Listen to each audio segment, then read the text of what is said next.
Yaitu tadi kembali kita ingatkan, setelah diingatkan mudah-mudahan ada respon, dia mau melaksanakannya. Kalau tidak ada, ya kita akan tetap. Dan semoga Allah subhanahu wa ta'ala menghancurkan sehancur-hancurnya para pelaku pembantaian 6 syuhada pengawal kami dan yang memerintahkannya, serta para aktor intelektualnya juga yang merestuinya, dan semua yang terlibat dalam pembantaian sadis dan brutal tersebut secara langsung maupun tidak langsung. Allahumma dammirhum tadmira waqtulhum badada wala tughadir minhum ahada ya qawi ya matin ya muntaqim amin ya rabbal alamin. Allahu Akbar, Allahu Akbar. Al Godi, sekarang ada warnanya loh, baju koko habaib.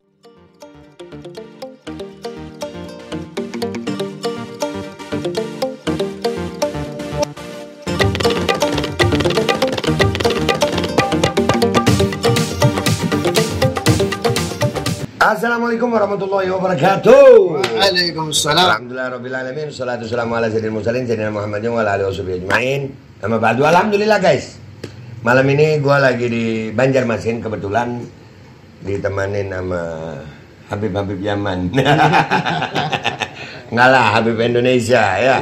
Karena kita sudah lahir besar di Indonesia, ini ada Habib Muhammad bin Hussein Segaf, ada Habib Hussein Adar, ada Habib Zain Ali Drus. Malam ini kita mau membicarakan Habib. Ya, tapi kok enggak basa-basi sana ya. Nama Habib kabarnya gimana, Habib? Alhamdulillah. Udah dari tadi kita udah nanya kabar. Jadi langsung aja guys ya. Beb, antum kan pernah masih ingat kita kira-kira 2022 atau 2021 itu ya, Beb ya? Iya, betul. Yang antum viral tuh. Ya, antum berbicara tentang masalah menolak pemaksaan vaksin. Betul. Itu yang mendorong antum berbuat itu waktu itu tuh apa? Karena kelihatan lah kezaliman pemaksaan untuk vaksin itu kepada anak-anak, dan waktu itu diinfokan lewat selembaran dari sekolah-sekolah, terutama anak-anak sendiri, ya kan, yang dari sekolahnya untuk mewajibkan vaksin itu. Langsung anak marah dan langsung anak buka di majelis dan anak fahamkan pada masyarakat apa akibat daripada vaksin tersebut. Iya. Itu antum belajar dari mana tentang vaksin itu? Waktu itu kan belum ada kenal tuh. Tapi setelah itu viral baru itu jadi. Ya antum ada pemahaman dari mana itu sampai untuk itu?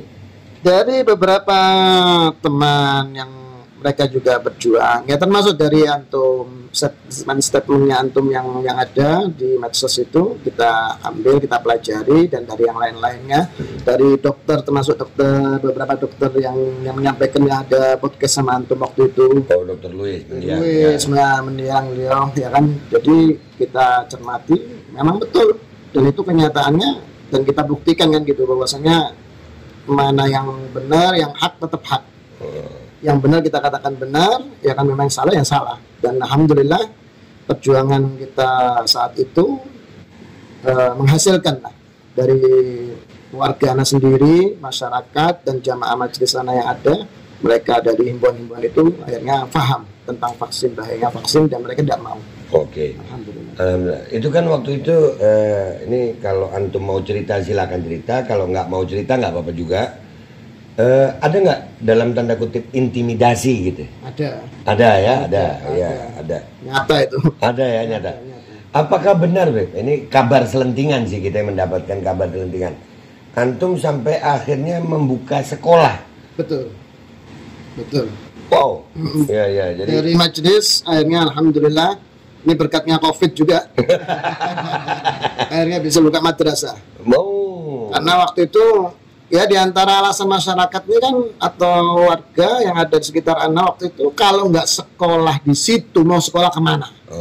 Karena ancamannya kalau nggak mau divaksin akan diberhentikan dari sekolah itu, cari sekolah yang lain yang mau tidak pakai vaksin. Akhirnya anak buka, dan subhanallah dalam waktu 1 bulan kurang lebih anak buka madrasah, anak dapat murid 100 santri yang mau sekolah tempat anak. Alhamdulillah. Yang daftar ke tempat anak, yang mereka dikeluarkan dari sekolah SD-nya, dari sekolah SMP dan lain sebagainya, itu ana yang nampung. Yang seharusnya kewajiban pemerintah memberikan pendidikan. Iya. Mereka yang memberikan pendidikan pada rakyatnya, ana yang memberikan pendidikan. Alhamdulillah. Tak, itu nggak ada bantuan dari pemerintah sama sekali itu ya? Nggak ada. Jauh-jauh pemerintah mau bantu, intimidasi justru ada. Intimidasi ketika itu mencuat informasinya anak menentang dan sebagainya, langsung telepon atau anggota dari kemudian instruksinya turun ke instruksinya ke kabupaten, ya kan? Itu untuk nyari anak, untuk datangi anak, ya kan? Mau datang bahkan anak waktu itu domisili memang kita di Kabupaten Hulu Sungai Selatan, Kandangan. Itu mau datang ke tempat kita dan alhamdulillah respon masyarakat karena dapat info aparat mau intimidasi dan sebagainya, masyarakat akhirnya gerak cepat mereka untuk menjaga dan mendukung kita. Alhamdulillah. Alhamdulillah. Mudah-mudahan. Nah, ini keadaan ini kan berlanjut ini, Beb ya. Kita melihat sekarang hingar-bingar. Alhamdulillah Covid udah selesai. Alhamdulillah udah selesai. Cuman kan kita masih trauma ini, Beb. Iya. Iya, ada trauma karena kita melihat rakyat Indonesia ini kan nggak semuanya paham. Betul. Ya. Ini kan mau di 2024 ini, Beb. Ya, 2024. Pertanyaan berikutnya ini nanti akan berhubungan itu, Beb. Iya. Ya. 2024 apakah antum termasuk yang mengikuti ijtima ulama atau punya pandangan lain tersendiri, Beb? Kalau ikut istimanya enggak, tapi kita satu komando dan kita percayakan hasil istimewa tersebut itu, dan kita percaya dengan para ulama yang sudah mengadakan istimewa tersebut, sehingga kita tinggal mengikuti saja. Karena ijtihadnya ulama ini ya bisa kita katakan itu adalah yang paling aman buat kita, bagi masyarakat awam dan lain sebagainya, untuk ikut saja kepada ulama, guru-guru kita yang sudah kita yakini kebenaran mereka, yang di jalan mereka itu insya Allah jalan yang benar dalam pilihan mereka. Oke, Masya Allah. Oke, jadi kan berarti hasil ijtima itu kan kemarin kita sama-sama tahu ya, menjatuhkan dukungan kepada Anies Baswedan dan Muhaimin Iskandar ya. Betul, ya. Dari kelompok kami itu, Beb, termasuk yang terakhir mendukung Anies, deklarasi dukungan kepada Anies Baswedan, karena kami juga melihat rekam jejak Anies yang dalam tanda kutip ya, waktu di Jakarta kemarin juga mendukung mandatori vaksin, ya, ada beberapa isu ya. Dan itu alhamdulillah di Fakta Integritas itu ada tentang revisi aturan-aturan kesehatan itu ada, dan juga ada beberapa agenda yang kami melihatnya ini agenda global gitu. Agenda global artinya agenda kesehatan global itu yang akan ada omnibus law kesehatan. Ya. Nah, menurut antum sendiri, sebagai kita yang mendukung 01, ya kan? Andai kata, naudzubillah min dzalik ya. Anies jadi nih menang. Ya, Anies jadi. Terus agenda itu ada lagi gimana, Beb? Kayak mandatori vaksin ada lagi. Terus mungkin mengikuti agenda-agenda global lagi, yang pandemi lagi, yang seperti kemarin-kemarin. Kira-kira apa yang membuat antum punya rencana backup gitu? Ya, sebagai pengalaman yang sudah dan masyarakat juga tahu bahwasanya kalau memang tidak sesuai dengan kebijakan yang merugikan apalagi untuk rakyat dan lain sebagainya, kita akan siap untuk tetap melawan, meskipun memang kita tentukan memang kita memilih kepada dia, tapi kalau memang salah ya tetap kita akan lawan.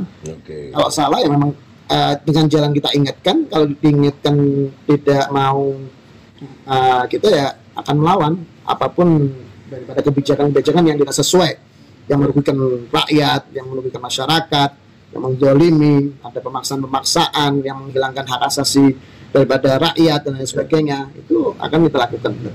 Ya, jadi nggak ada, kan biasanya kan kalau udah mendukung itu katanya.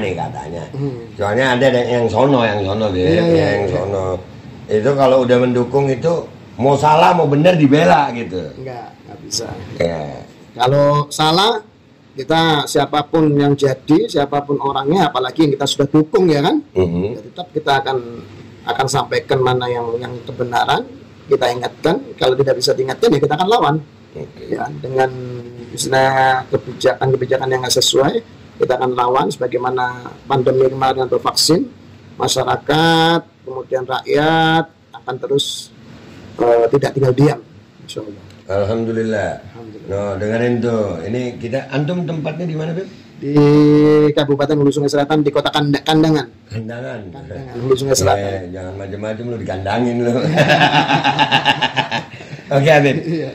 Ada pesan nggak buat pemilih ini kan pemilu sekarang kayaknya miris juga kita melihatnya ya, gara-gara pemilu yang 5 tahun sekali, persahabatan jadi pecah, ada persaudaraan jadi pecah. Ada nasihat nggak nih buat kita ini, Beb? Iya. Jadi kalau untuk memilih hak semua orang ya kan, siapa yang mau memilih, pilihannya siapapun silahkan. Ya, tapi semua punya dalil atau punya barometer untuk memilih. Kalau kayak anak pribadi, anak punya ijtihad, mengikuti ulama yang sudah mereka beristihad, sehingga kita bahasa Jawanya itu nunut aja manut, ya kan. Apapun yang sudah dilakukan oleh para ulama guru-guru kita, baik habaib, para ustadz, para kiai di dalam istimewa tersebut, itu insya Allah hasil yang terbaik. Dan kita akan siap untuk mengawal sampai selesai.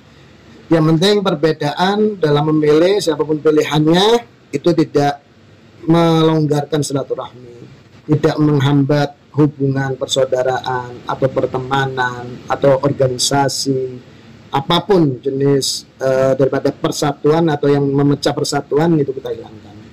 Karena ya ini momen pemilu semacam ini sudah sering kali terjadi. Setelah selesai pemilu ya sudah kita kembali bersama-sama. Yang punya majelis dengan majelisnya silahkan, ya, yang punya daripada kegiatan atau organisasinya dijalankan. Kemudian apapun kegiatan dia mau bisnis yang seperti biasanya, tidak ada hambatan.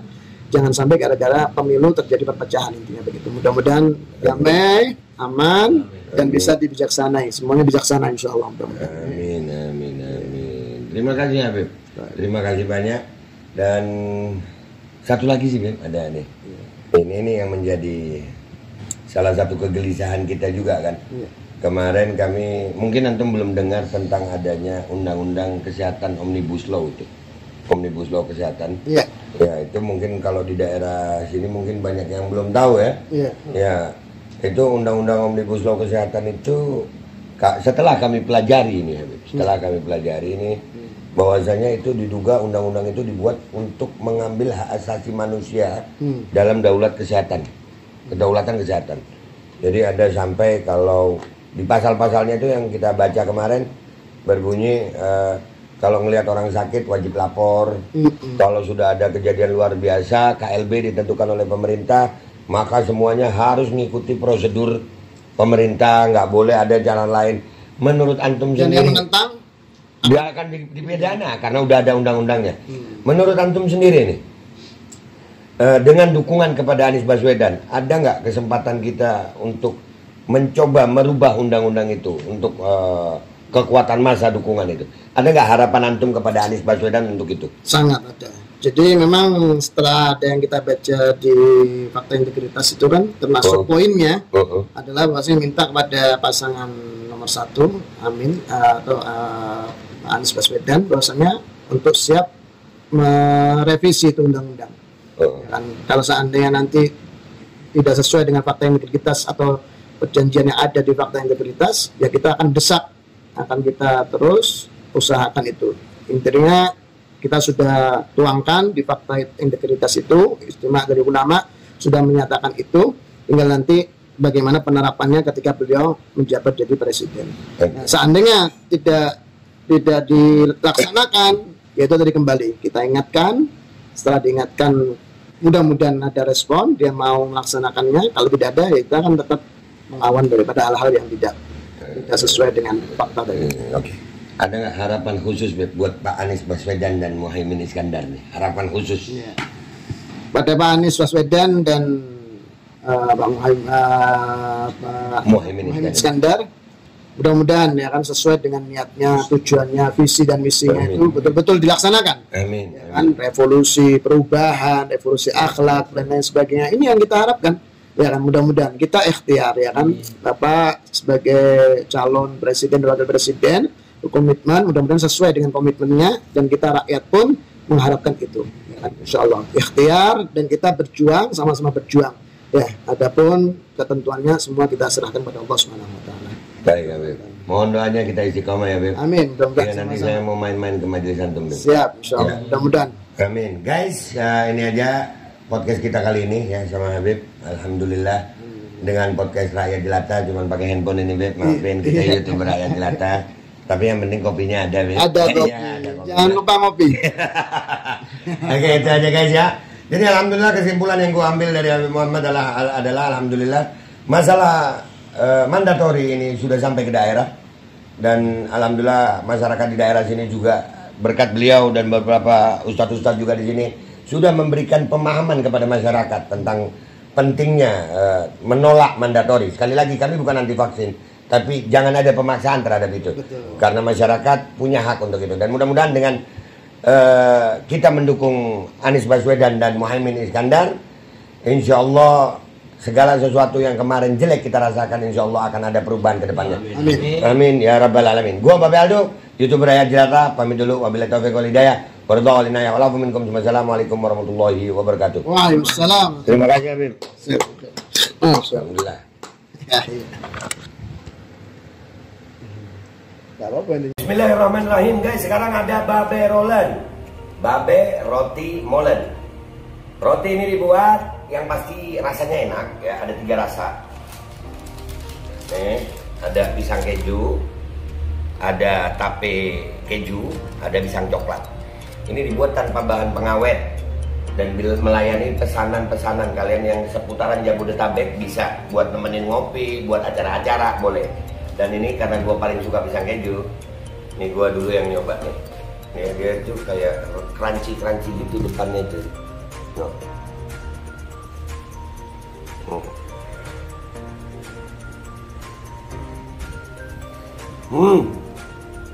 Tahu kerennya di depannya, terus di dalamnya empuk. Ya Allah.